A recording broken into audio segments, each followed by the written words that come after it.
Welcome, Rising Runners. Today I have guest Irina Stiasny with us, and she has been part of the Runner Rising Academy and my recent cohort, and now is a one-on-one client. And during the time that she has been with me, she's gone from 2 clients to 12 clients. And today we're going to walk through that process, why she joined Runner Rising Academy, what exactly she did to get these clients, and how her confidence and how her business has changed, and hopefully give you some guidance that you can implement into your own business. And if you are considering joining Runner Rising Academy, just get a bit of a feel and some feedback from someone who's gone through it and has been in your shoes. So if you just want to introduce yourself and just chat first about, tell me a little bit more about your business and what it was like before you joined Runner Rising Academy.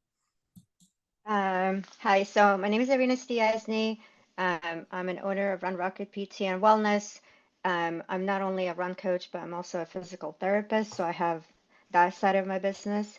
But I really enjoy coaching. So before I met Nicole and joined the Rising Academy, I just felt very overwhelmed with like social media. Like I was already posting, like my stories, and I'm a marathon runner, so like just like you, Nicole, I'm chasing Boston. So I've been posting, like, oh, I did track today and all of the things. And then did a call to action, be like, hey, like I'm PT and I run coach. Don't you want to work with me? And crickets. And I think partially because where I am, I'm in California, San Jose, like I'm very much involved in running community. So people already know me, but I wanted to reach more people that don't know me. And I didn't know how to do that um, very well, in my opinion. So when I met you in January, I did join, um, it's a 3 day, right? Like a Yeah. 3 day Facebook. And I was like, well, it's free. I mean, and I'm a learner. Like I read, I listen to podcasts, I read the books, Audible, like just trying to be a better person, better coach for my athletes, and also like selfishly for my own training too. Even though I do have a coach myself. Um, so I went through that in January. I've actually probably a year ago now. Um, but had some family emergency at the time. It was just like wasn't able to commit. And I'm one of those people like when I commit 120%. So if I can only commit 50%, I'd rather just don't. It's just not. I feel like it was not the right time in my life. Um, but then when you did it again in May, The first one was in April. May, and then it was September was the one Oh, you okay. joined. So Yeah. yeah, yeah. So I guess I got my Yeah. No worries. my days. Um, I decided to join and just go for it. I'm like, I think this is a sign now that, the medical emergency is no longer there, and I feel like I just need to do it. Like, you're always busy. I feel like we always have things going on, but it's like you just have to go for it. Um, I feel like we're like one good decision away from something big. So I feel like go big or go home. So I joined, and I loved it because I love all the things that you gave us beforehand, and then accountability calls. And then I feel like my superpower is consistency. I try not to overthink it. It might not be the best post, but I'm like, you know what? I'm just gonna post it and make it better next time. And then just keep trying. And I did get 20-ish followers in the last 3 months. Um, and I feel like people gave me compliment like your content it's a lot better, like what's changed, like what are you doing, like what's the magic pill, and I'm like, well, you gotta hire a coach. um and then just having other run coaches too as a community, like I am huge in the community, like I'm in the running community, and I feel like could I figure it out on my own? Probably. It would have taken me probably 3 years instead of 3 months, but um and I had business coaching when I started my PT business, so I know the value of investment, even though, sometimes when you see the numbers, it feels like it's a lot, but um, I already made up whatever investment I put in, and I think I'm gonna get a lot more clients in the next few months, so I'm not worried about that. Yeah. For me, it's more like confidence, um, I'm not a fan of talking in the camera. Yeah. So, so I like the trick of, wearing the glasses and, and now it's just kind of routinely, I was like, okay, I'm done with gym workout. Okay, what can I say in my story? And a lot of people do like it, and they kind of got to know me, who I really am, and my passion about helping injured runners, and that's my mission. And Yeah. that's So, that's kind of what I think when I do all this. It's not for me. I'm not trying yes. to say, look at me, look at me. It's more for that one runner that is at the bottom and thinks running is over. Hopefully, they see my message and they'll be like, okay, there's hope. Yes, yes, totally. And so going, a few of the things I want to highlight that you said was number one, that you go all in, and you did. You were a star student, just took it and ran with it. And not only did you did all the trainings. I know you said you even listened to some of them multiple times, but you also used me as a resource. So even though it's a group coaching program, you get access to me for feedback, for support. And not everyone uses that, but you like sent me drafts of posts that you were doing. You asked for feedback. And that really even made me better at coaching you, because I got to know you better. I felt like more, we had better relationship too. So I could say things like, okay, we got to work on your photos. They're a little blurry. They're like, Yes, yes. you need a little bit more. We need to like slow down and actually work on that. Whereas some people, it's good enough, but that was one area that we just needed to add that level of professionalism and make it a little bit more clear, make the account look a little more aesthetic. Doesn't have to be super, but those were the kind of things that I feel like as our relationship grew, because you were being so interactive with me and reaching out to me, that really actually helped you get even more, I think, out of the entire experience. Yeah, I agree. Yeah, I'm all about, like, if I have resource, you know, I Yeah. like to I like to ask questions. Yeah, me too. That's how I am. I think I That's how I always, was in yeah, college. I was always in those, what did they used to call them? Office hours? yeah. Yep. So do So want to take a little bit of a step back and say, so you, before you joined, you had your run coaching certification, but your primary business is doing PT in person and virtually. And you wanted to add on the run coaching you wanted to add on run coaching, but before you joined Runner Rising Academy, when you were advertising or talking about your run coaching, were you niching down to those injured runners, or was it just more general? yeah, um, kind of, but I don't think I thought I was already niche down until I met you. Yeah. And then I realized, well, what kind of, injured runners, and like, and what are they goal, like, and because I'm so big in the community, then I kind of niche down about, like, prone injured runners that are like super frustrated and really want to go back to the community because, you know, with COVID and everything else, people now, like, we we craving that human connection. And I know now, like, the big thing is AI and all of the things. I don't think it can take away human connection. No No. AI is going to text you, at 7 in the morning, like, hey, you didn't make it to track workout. Is everything okay with your family? That's what I did this morning with one of my clients. So yeah, so in 2020, when COVID hit, I had to step away from a director position and just clinic in general, where I was there for 10 years. I was a director. At the time that I quit, I was a part-time because of my daughter was 18 months old. So kind of similar story as yours is, my number one reason opening my business is so I never have to miss any practices, any games, and just really be present with my kids when they're so young, because my son is turning 11 in a few months, and there's a few weeks, and it flies really Yeah. fast. Um, and so between 2020 and fall of 2020, I was trying to figure out, like, I run, I train, like, oh, I wonder if I can. And I was already kind of like a coach in high school, but it was more from a PT injury prevention. I was like, well, I can learn how to do plans, like, kind of train myself.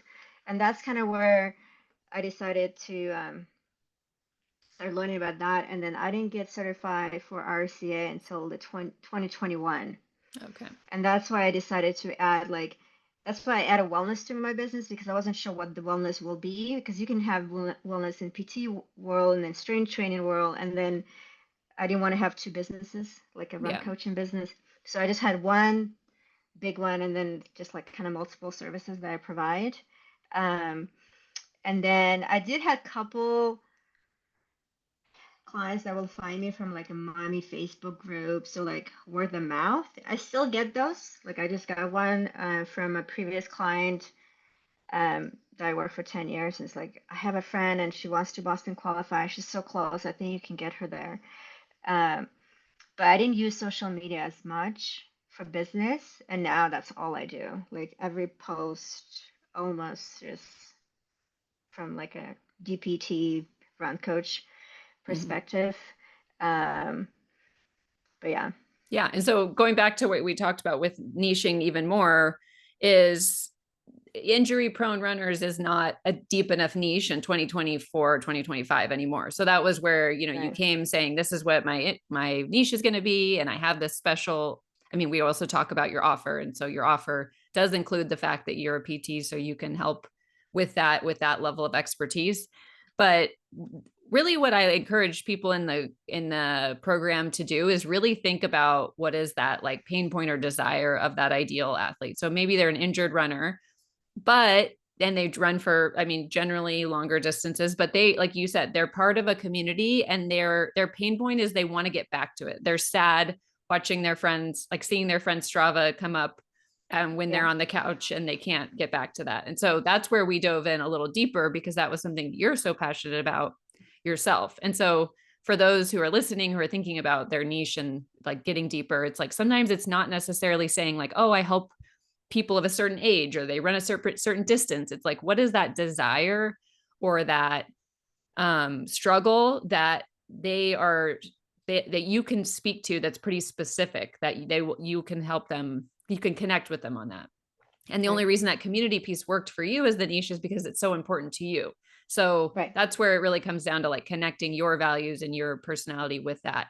um so yeah, I think that was huge. And then the other thing that was big for you, which I did a whole podcast episode on, um, hosting challenges, free challenges to build your business. And Right. you proactively listen to that podcast, because as of now, that is not part of the Runner Rising Academy itself, although I want to add it in because it's been so successful for you and another one of my clients, and it's something I use.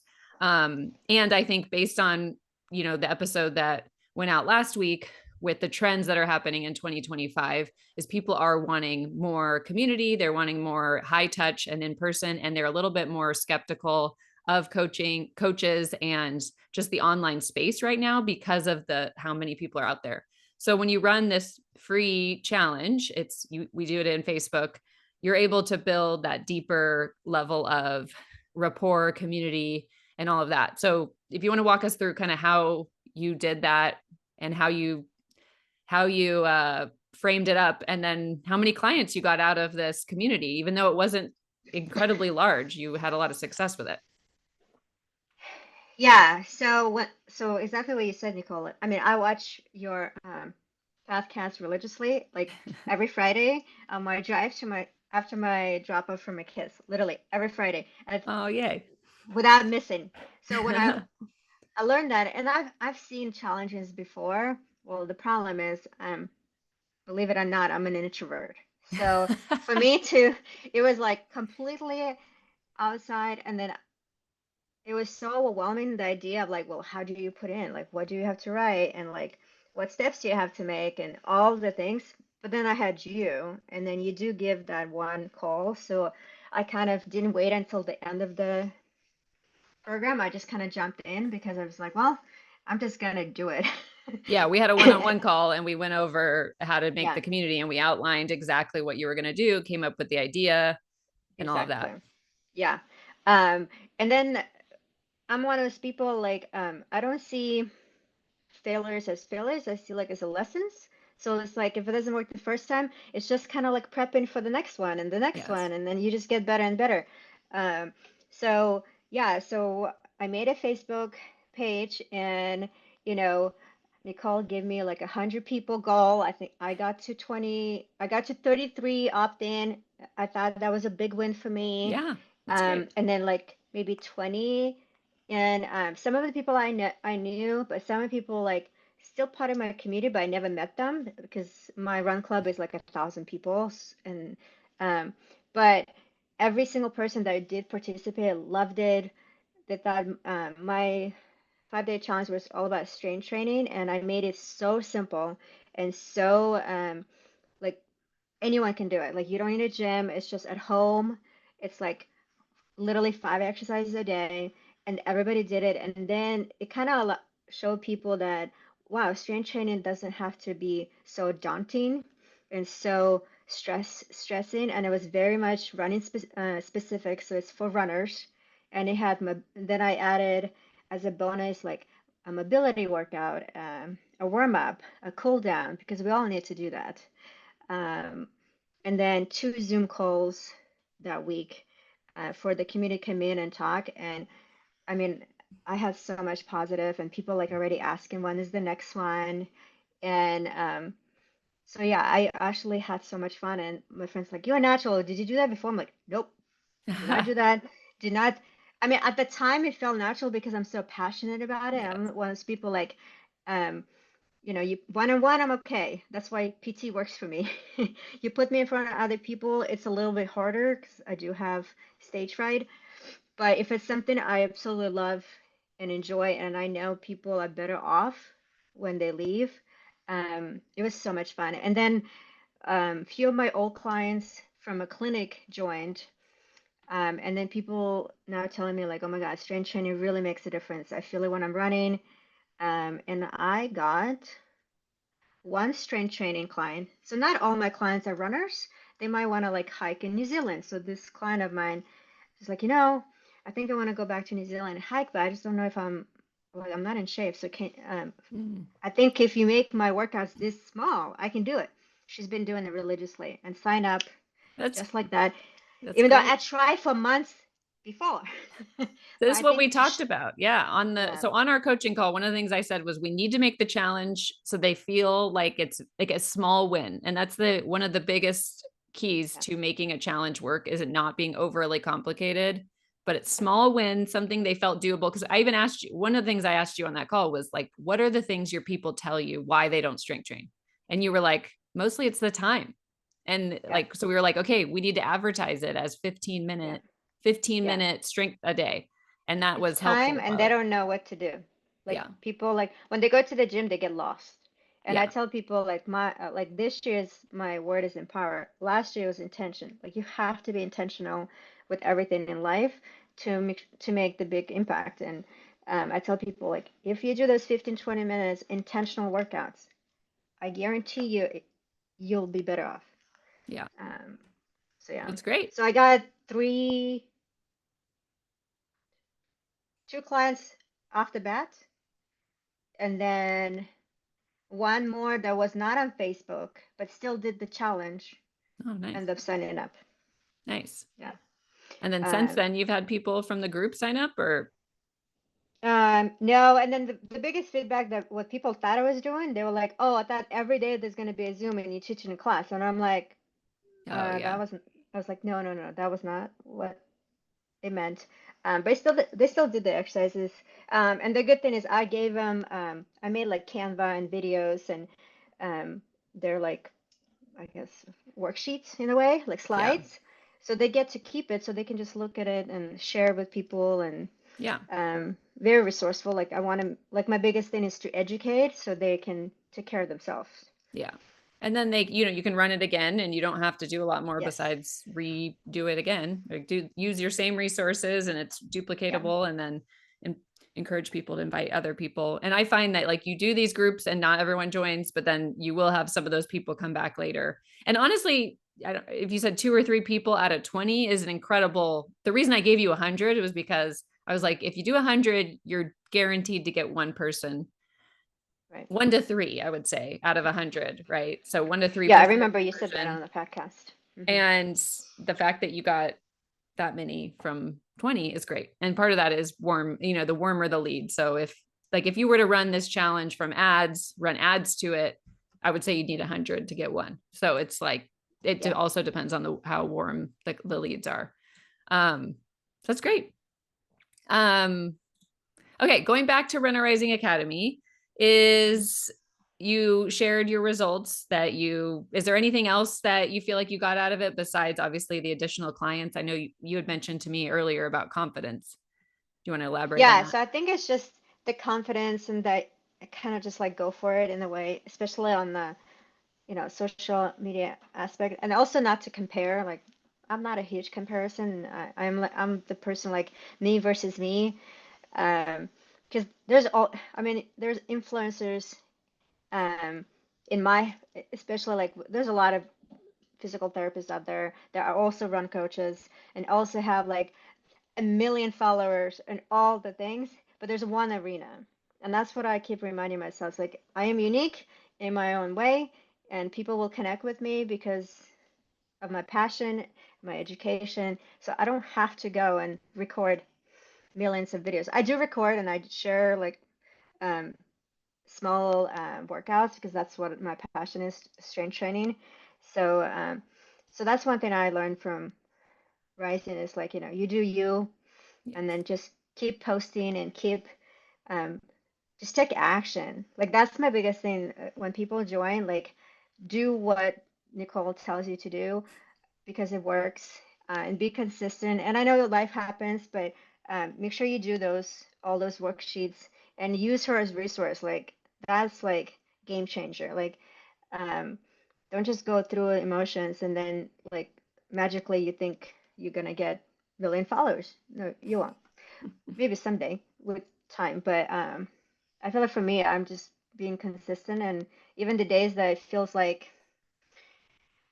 you think you're not doing enough, but then you get those text messages of wins of your athletes or things like that. Like that's huge, and I never thought about posting that, but that's huge. And now people like Yes.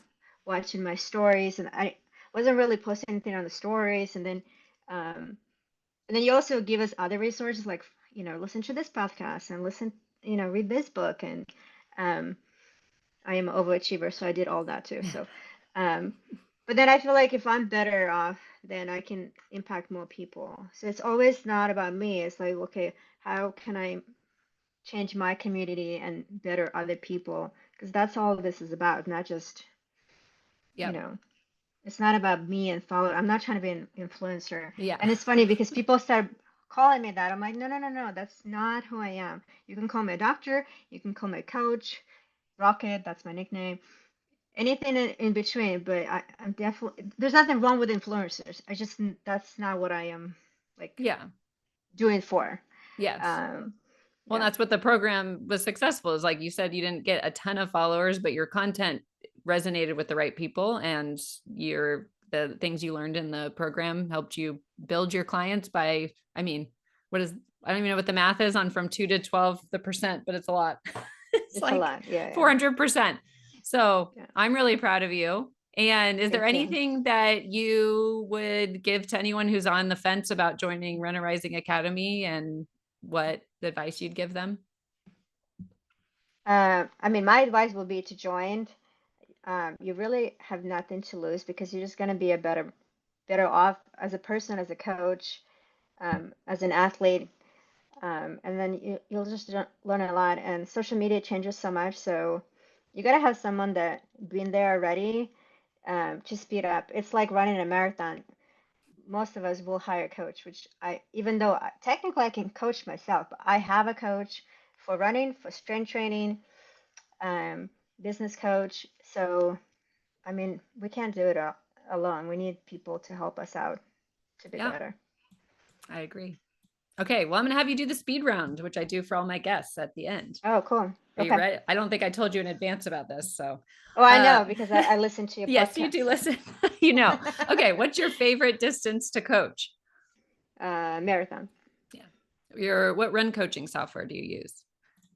Final Surge. What do you love seeing an athlete write on their training log? Um, that they have fun running and PR. What gear couldn't you live without? Running gear. My shoes. Uh, Besides your shoes. Besides my shoes, probably my Garmin. Even though Yeah. I need to update my Garmin. Yes. It's a game changer. Got my new one this year, although it's like actually Sometimes I it's like yours. too much information. Oh, see, that's the thing. I don't have enough. I have like a tri-Garmin, so I'm Oh like yeah. looking to Yeah. update because I want to have the load and HRV and all that stuff, Yeah, of it is course. good. It's good. It keeps you in check, especially with the recovery element. I think you're Yes. like, oh, Yeah. like it actually has impacted my behavior so that I'm like making sure I get more rest or drinking less alcohol because I'm like, man, that affects it. All right, your Right. go-to pre-run food or meal. Oh gosh, I changed so much lately. It used to be like a protein oatmeal that's already like pre-made. And then I realized that's just not enough. So now it's a bagel with some sort of nut butter, either almond or peanut or things like that. Got it. How do people, or no, one word of encouragement for the listeners out there? Um, just have fun at what you do, and if you're a run coach, don't feel like you're alone. There's a lot of us out there. Reach out to the community, and we can all help each other. We're not in competition. We're just trying to make a better place in this Oh, world. I love that. And one of my big goals for this year is to create more of an ongoing community, not just through the Runner Rising Academy. So I love that that. will be coming. And then we can all be in community together and maybe even get in person. So that'll be coming. How can people get in touch with you? So Instagram is Run Rocket PT. My website is just runrocketpt.com. Facebook just Irina Stiasny. Um, that's All probably right. the easiest.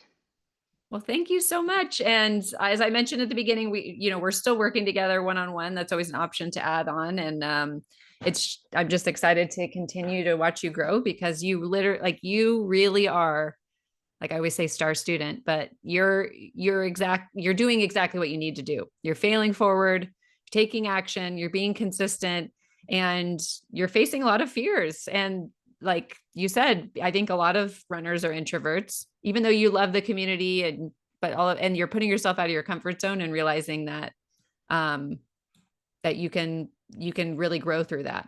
And Right. I love what you're always saying about it being about coaching and the impact you're making on other people. And the better you get in business and the better you get at this, the more impact you can make while also staying true to those values of being there for your kids' games and all of that.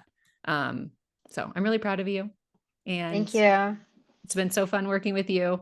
Um, and thanks for being on the podcast. Yeah. Thank you so much for having me. That was fun.